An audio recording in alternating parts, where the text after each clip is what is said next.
Euzu billahi mineşşeytanirracim. Bismillahirrahmanirrahim. Değerli kardeşlerim, hepinizin bayramı mübarek olsun ve bayramdan sonra da iyi amelleriniz devam etsin.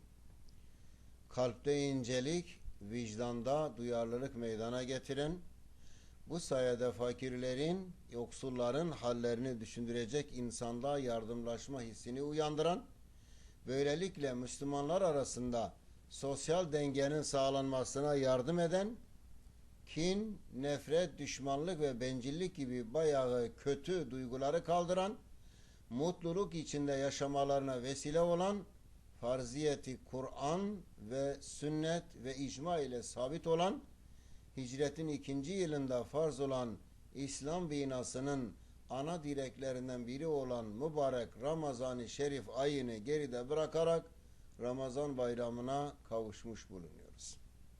Cenab-ı Allah cümlemiz için mübarek eylesin.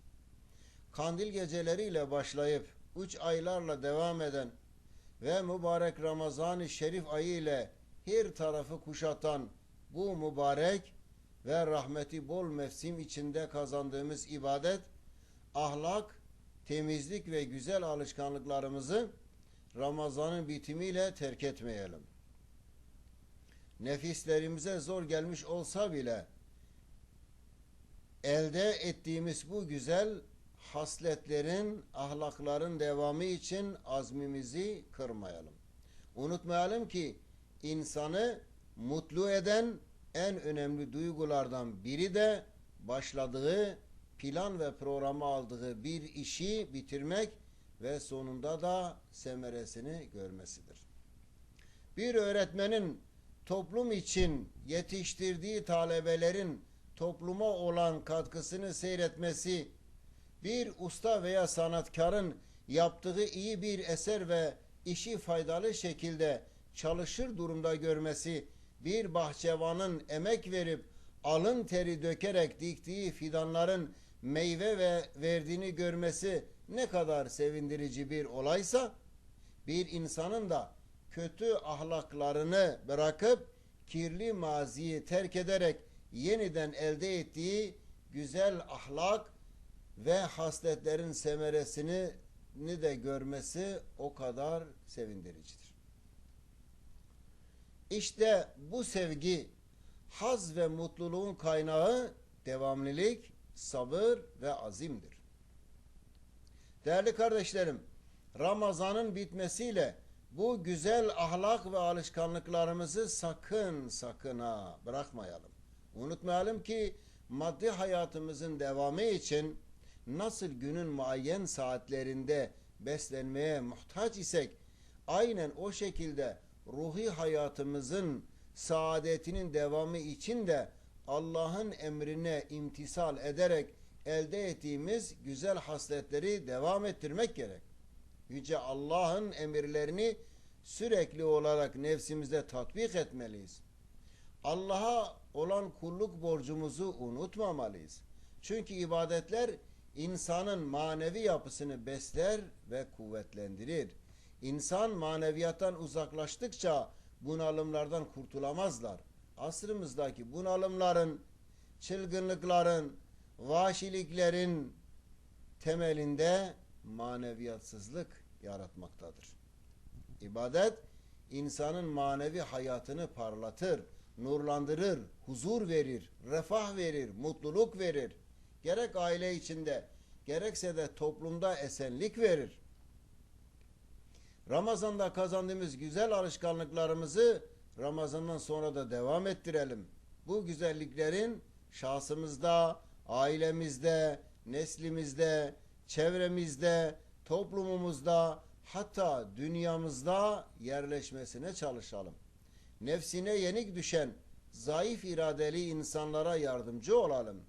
Aksi takdirde iyi amellerimizi, hayırlı işlerimizi ve ibadetlerimizi terk etmek, yeniden ruhumuzu açlık ve dertlere, sıkıntılara bırakmaktır. Bol ve bereketli yağmurdan sonra kuraklığa düçar olmuş topraklar misali manevi ve ruhi hayatımızın yeniden aç ve susuzluğa terk edilmesi demektir.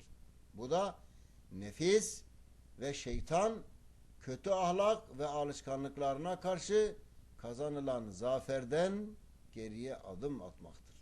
İleriye, başarıya ve yükselmeye giden yol, elde edilen bunca manevi servetin yeniden heder edilmemesidir. Zira hizmete devamlılık başarının altın anahtarıdır.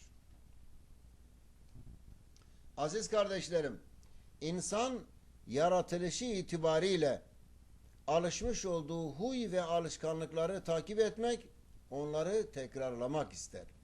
Çünkü hayatını alışkanlıklarının akışı içerisinde sürdürmek insana kolay gelmektedir.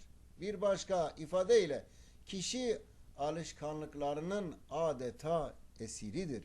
Yoğun olarak çevrenin tesiri altında kalan insan, dikkat edilmediğinde kendisini yenileyip tazeleme ihtiyacını hissederken farkına varmadan kötü alışkanlıklar kazanabilmekte.